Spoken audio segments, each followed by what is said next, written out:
कैसे हैं सब लोग? ठीक ठाक हैं, उम्मीद करता हूँ आप सब लोग खैरियत से होंगे। दोस्तों, आज का टॉपिक हमारा बहुत इंटरेस्टिंग टॉपिक है। आज जो टॉपिक है वो है national financial literacy programme NFLP। ये बड़ा हम डिटेल से इंशाल्लाह डिस्कस करेंगे और जी इंशाल्लाह मेरी आने वाली जो चंद वीडियोस हैं वो इसी टॉपिक पे होंगी। ये इसलिए कि स्टेट बैंक ने ये स्टार्ट किया था 2012 20 जनवरी को। तो इसका क्या प्रोग्राम को स्टार्ट करने का मकसद था और इसके पीछे क्या लॉजिक है और इसका पाकिस्तान को क्या फ़ायदा होना है, हमारे जो फाइनेंशियल इंस्टीट्यूशंस हैं उनको क्या फ़ायदा होना है, हमारी जो आवाम है उसको क्या बेनिफिट्स होंगे इसके, और ये फ्यूचर स्टेबिलिटी किस तरह से मेंटेन करेगी, ये तमाम चीज़ें हम डिस्कस करेंगे और बड़ा डिटेल से मैं इंशाल्लाह आपको समझाऊंगा कि इस प्रोग्राम को स्टार्ट कैसे किया गया और किस तरीके से लेके चला जा रहा है ये प्रोग्राम, और जी आगे इस पे क्या क्या और पेशरफ्त हो सकती है और क्या क्या चीज़ें इसमें ऐड हो सकती हैं। दोस्तों, एक चीज़ याद रखें किसी भी मुआशरे या किसी भी मुल्क की तरक्की के लिए उसकी जो आवाम है, उसके जो लोग हैं रहने वाले, उनका किरदार बहुत ज़्यादा अहमियत का हामिल होता है। किसी भी मुआशरे या किसी भी मुल्क की तरक्की के लिए उसकी आवाम का जो किरदार है वो इसलिए अहम होता है क्योंकि उन्हीं की बेस पे कोई भी मुल्क अपनी तरक्की की राह पे गामज़न हो सकता है या कामयाबी हासिल कर सकता है। एक फ़लसफ़ा मैंने पढ़ा था, उसमें एक राइटर लिखता है कि फितरत की हर करवट अक्ल सलीम को गहरे राज़ों से मुतारिफ़ करवाती है। सेकंड, मिनट, घंटा, उजाला, तारीकी, सर्दी, गर्मी, बहार और ख़िज़ां की आँख मचोली एक इंतहाई ताकत का सरचश्मा है जो छोटे छोटे हशरात और जानवरों से लेकर हज़रत इंसान तक की ज़िंदगी की रुझानात और बोदोबाश में अहम तब्दीली लाने की हामिल है। दोस्तों, फितरत हमें हर लम्हा, हर करवट, हर सांस में कुछ ना कुछ सिखाती है। अब ये हम पे बेस करता है कि हम उसको किस आईने से देखते हैं और किस नज़रिए से सोचते हैं। ये तमाम चीज़ें जो हैं हमारी ज़िंदगी पे बहुत ज़्यादा असरअंदाज होती हैं। जैसे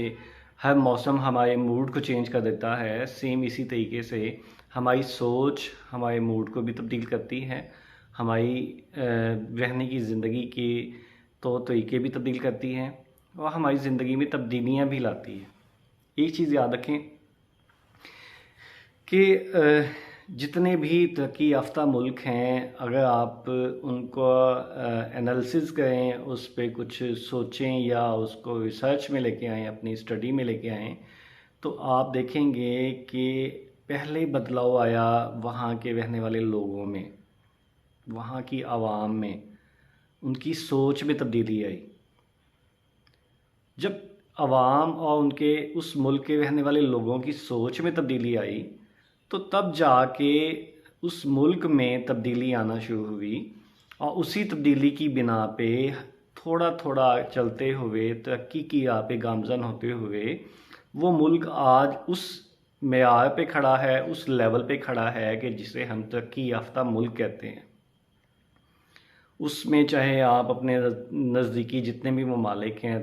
तुर्की देख लें, इंडिया देख लें, या मलेशिया देख लें, इंडोनेशिया देख लें, और जितने भी इस्लामी ममालिक हैं उनको देखना चाहें वो देखें, तो फ़र्स्ट ऑफ़ ऑल किसी भी मुल्क में कह लें कि तब्दीली लाने के लिए आवाम की सोच में तब्दीली लानी पड़ती है, आवाम के रोज़मर्रा ज़िंदगी के तौर तरीके तब्दील करना पड़ता है, उनकी रहने सहने और उनकी सोच और नज़रिया को तब्दील करना पड़ता है। उनमें लिटरेसी प्रोग्राम जो है वो इंट्रोड्यूस करवाना पड़ता है, तब जाके वो मुल्क या वो मुआशरा तरक्की करता है। अब हम एज़ ए मुस्लिम अगर इस्लामी तारीख़ भी उठा के देखें तो जितने भी इस्लामी दौर गुज़रे और जितनी भी कह लें कि कौमों ने तरक्की की या कौमों ने मुख्तलिफ़ इलाक़ों पे अपने ज़्यादा देर तक हुकूमत जारी रखी, तो उसके पीछे उनकी आवाम की मजबूती, उनका नज़रिया मजबूत था, उनकी आवाम जो है वो बहुत ज़्यादा कह लें कि सपोर्टिव थी हुकूमत को मजबूत करने में। अब नेशनल लिटरेसी प्रोग्राम जो है, financial literacy programme state bank ने स्टार्ट किया था 20 जनवरी 2012 को। इसका स्टार्ट करने का जो मकसद था वो दो तीन मकासद जो मैं यहाँ पे डिस्कस करना चाहूँगा, फिर आगे इनवर्ड इंशाल्लाह आपको डिटेल से इसके ऊपर ब्रीफ करूँगा कि ये क्या क्या है और किस तरीके से लेके चलना है। First of all, economic growth, stability of economy and stability of financial institutions. And दूसरी चीज़ देखी जाए तो स्टेबिलिटी ग्रोथ जो है वो आपकी फ़ाइनेंशियल इदारों को भी और आपकी हुकूमत को भी बहुत ज़्यादा मजबूत बनाती है। इस प्रोग्राम में इन्होंने स्टार्ट लिया कि जी हम जो हैं अपने मुआशरे को फ़ाइनेंशियल लिटरेसी प्रोग्राम के तहत बताएंगे और समझाएंगे, उनको लेके चलेंगे शाना बशाना, ताकि उनमें भी वो एहसास पैदा हो जो कि एक ऐसे लीडर में एहसास पैदा होता है कि उसने अगर ठान ली है कि जी उसने अपना मुआशरा तब्दील करना है, अपने आसपास के रहने वाले लोगों की सोच को तब्दील करना है, तो उसके लिए हमने कोशिश करनी है कि हमारा हर बच्चा, हर नौजवान, हर शख्स जो है, कोई भी फैमिली का सरबराह जो है, उसमें भी वो सोच पैदा होनी चाहिए जो कि एक लीडर में होती है। अब इन लोगों ने इस प्रोग्राम को दो तीन कैटेगरीज़ में चेंज किया। पहले तो ये लिया कि 9 साल से 12 साल के बच्चे, फिर उसके बाद 13 से 17 साल के बच्चे, फिर उसके बाद 18 से 29 साल और ऑनवर्ड 45 ईयर्स तक इन्होंने ये कैटेगरीज़ बनाई इस प्रोग्राम को लेके चलने के लिए। और इसमें 5 ईयर्स का इन्होंने जो प्लान बनाया कि जी 2023 तक हमने एक टारगेट बनाया, अपना विज़न बनाया कि इतने लोगों को में लिटरेसी लेवल जो है वो हमने अप करना है। और उसमें हमने जो मनी मैनेजमेंट है उसको लेके चलेंगे, उसके बाद इंस्पायर द यूथ, फिर उसके बाद एजुकेट द यूथ। अब एक चीज़ याद रखें कि कुछ लोगों में एक सवाल पैदा होता है, जी व्हाट इज़ फाइनेंशियल या मनी मैनेजमेंट क्या चीज़ है। अब हमारे इस पाकिस्तान में एक बच्चा जब स्कूल गोइंग होता है तो उस वक्त से लेके बुढ़ापे तक मनी मैनेजमेंट जो है ना, वो लफ्ज़ उसकी ज़ात के साथ जुड़ा है। अब वो किस तरह से जुड़ा है, तो अब आपको एक छोटी सी एग्जांपल दूं कि एक बच्चा जब स्कूल गोइंग होता है तो जाहिर बात है उसने पॉकेट मनी तो लेनी ही लेनी है। अब वो चाहे मम्मी पापा से प्यार से ले, लाड से ले, या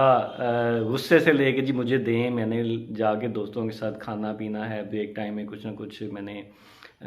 चीज़ें लेनी होती हैं फिर खाने पीने की। उस वक्त से वो चीज़ स्टार्ट होती है और जी उसकी टीन एज, फिर यंग एज, फिर उसके बाद जब वो ऑन जॉब होता है, फिर उसके बाद अस्तबाजी ज़िंदगी, और दैन वो जब अपने उस रिस्पॉन्सिबिलिटी में आता है, बच्चों की एक ख़ानदान को पालने की रिस्पॉन्सिबिलिटी में आता है, तो मनी मैनेजमेंट जो है वो लफ्ज़ जो है वो उसके साथ ही रहता है। अब एक बच्चे ने, हमने क्या करना है इस प्रोग्राम के तहत, मैंने आपको बताया कि हमने इन जो एज वाइज मैंने सेक्टर्स चीज़ें डिवाइड की थी, कैटेगरीज डिवाइड की थी, उनमें लिटरेसी लेके आनी है कि अगर उसकी पॉकेट में 20 रुपये हैं तो उसने उस 20 रुपये को किस तरीके से खर्च करना है और उसके अंदर सोच कैसी होनी चाहिए। हमने उसकी सोच को तब्दील करना है, तो सोच को हम पॉजिटिव मायने में तब्दील करेंगे और उस पॉजिटिव मायने में तब्दील करने से उसकी फैमिली को उसका क्या बेनिफिट हुआ और उस बेनिफिट से लॉन्ग टर्म जो उसको बेनिफिट हो रहे हैं उसकी फैमिली को, वो भी उसको बताने हैं, चाहे वो 9 साल से 12 साल का बच्चा है, चाहे वो 13 साल से 17 साल का है, चाहे वो 18 साल से 29 साल का है। तो ये एक मेन मकसद है हमारे बच्चों में यंग एज में लिटरेसी प्रोग्राम को इंट्रोड्यूस करने का मेन विज़न जो है। ये हो गया मनी मैनेजमेंट। अब एक चीज़ मैं आपको बता दूं कि यूथ जो है, यूथ एक ऐसा लफ्ज़ है कि अब मैं अगर कहूँ कि हम किसी ऐसे मुल्क में चले जाएं जहाँ पे आपको बूढ़े ही बूढ़े नज़र आएँ, कभी कोई यंग आपको इंसान नज़र ना आए, तो आपकी सोच खुद ब खुद एक क्लिक करेगी एक नेगेटिव पॉइंट को, यार यहाँ पे कोई यंग बंदा है ही नहीं, आया कि सारी ओल्ड एज में हैं, उस लेवल पे हैं जो कि बुढ़ापे की एज कहलाती है 45-50 के लगभग। तो आपको कैसा लगता है? या किसी ऐसे बागीचे में चले जाएं जहाँ पे तमाम फूल जो हैं मुरझाए हुए नज़र आएँ आपको, तो आपका मूड चेंज हो जाता है, आपकी सोच, आपका विज़न, आपका एक जो चेहरे पे गेस्चर होता है वो ऑटोमेटिकली चेंज हो जाता है। लेकिन जहाँ पे आप वही उसी बागीचे में, उस फूलों के बाग में जब आप देखते हो कि हर तरफ खिले हुए फूल और जी सेहतमंद फूल और पौधे नज़र आएँ, तो वो चीज़ आपके मूड को भी तब्दील कर देती है। ये यंग जनरेशन जो है, ये बहुत बड़ा सहारा होती हैं किसी भी माशरे का, किसी भी मुल्क का, और वहाँ के रहने वाले लोगों के लिए भी। वो चाहे वो उनका अपना ख़ानदान हो, अपनी फैमिली हो, अपना मोहल्ला हो, अपना टाउन हो, अपनी तहसील हो या अपना सूबा हो। यंग जनरेशन जो है वो बहुत ज़्यादा एक पावर रखती है, एक सोच रखती है, और किसी भी चीज़ को तब्दील करने के लिए, किसी भी विज़न को लेके जब चलती है यूथ, तो उसमें जो मोटिवेशन लेवल होता है वो ऑटोमेटिकली दूसरे लोगों पे भी बड़ा पॉजिटिव असर करता है। अगर मैं कहूँ कि अगर एक यंग टीम हम ले आएँ मैदान में और जी इस प्रोग्राम के लिए और लेके चलें, तो नो डाउट उसका असर, और एक ऐसी जनरेशन जो कि अब कह लें कि उधेड़ उम्र में है, उसको कहें कि जी ये लिटरेसी प्रोग्राम लेके चलें, तो दोनों के लेके चलने में मोटिवेशनल लेवल डिफरेंट होगा। तो ये काफ़ी लंबी बात होगी। तो ये नेशनल फाइनेंशियल लिटरेसी प्रोग्राम जो है, ये छोटे बच्चे से लेके यंग एज अभी 45 साल तक जो है इसको लेके चल रहे हैं, ताकि हम कह लें कि मनी मैनेजमेंट किस तरह से होती है, फिर उसके बाद जितनी भी चीज़ें हैं फाइनेंशियल लिटरेसी प्रोग्राम के तहत वो चीज़ें उन्हें बताई जाएं, समझाई जाएं। तो इंशाल्लाह डिटेल से मैं आपको इसकी कैटेगरीज़ बताऊंगा कि किस किस कैटेगरी में क्या क्या चीज़ें आती हैं, कि मनी मैनेजमेंट क्या चीज़ है, फिर सेविंग क्या चीज़ है, फिर उस सेविंग के तहत आपके अखराजात कैसे होने चाहिए, फिर उसके बाद इंश्योरेंस क्या चीज़ होती है, फिर उसके बाद ये भी बताएंगे इंशाल्लाह कि इस्लामी बैंकिंग और कन्वेंशनल बैंकिंग में क्या फ़र्क है, और जो लोग इस्लामी बैंकिंग की तरफ आना चाहते हैं तो किस सोच के तहत वो आ सकते हैं, और कन्वेंशनल बैंकिंग जो है वो इस्लामी बैंकिंग से कितनी डिफरेंट है। इंशाल्लाह इस प्रोग्राम के तहत तमाम वो चीज़ें डिस्कस होंगी, तमाम वो सेक्टर डिस्कस होंगे जहाँ पे हमें इनको लेके चलना चाहिए। बीइंग अ पाकिस्तानी, इस मुल्क में रहते हुए हमारे हर फ़र्द का ये एक अवलीन फ़रीज़ा होना चाहिए कि हमें इस प्रोग्राम को समझना चाहिए, और जितना ज़्यादा हो लोगों में इस प्रोग्राम को हमें ख़ुद से बताना चाहिए और ख़ुद से इंट्रोड्यूस करना चाहिए। पहले तो हम इस चीज़ को ख़ुद समझें कि ये फ़ाइनेंशियल लिटरेसी प्रोग्राम है क्या, और इसको नेशनल लेवल पे हमने किस तरीके से लेके चलना है, किस तरह से हमने अपने एक इदारा जो स्टेट बैंक लेके चला है, इस चीज़ को उसने इनिशिएट लिया है, तो उस चीज़ को हमने किस तरीके से और ज़्यादा लोगों को बताना है। तो इंशाल्लाह जी नेक्स्ट वीडियो में हम मिलेंगे और बहुत डिटेल से डिस्कस करेंगे। और मेरा चैनल अगर किसी ने सब्सक्राइब नहीं किया तो प्लीज़ सब्सक्राइब करें, अपने दोस्तों को भी बताएं। इंशाल्लाह आने वाली वीडियोस बहुत ज़्यादा इन्फॉर्मेटिव होंगी। थैंक यू सो मच जी, अल्लाह हाफिज़।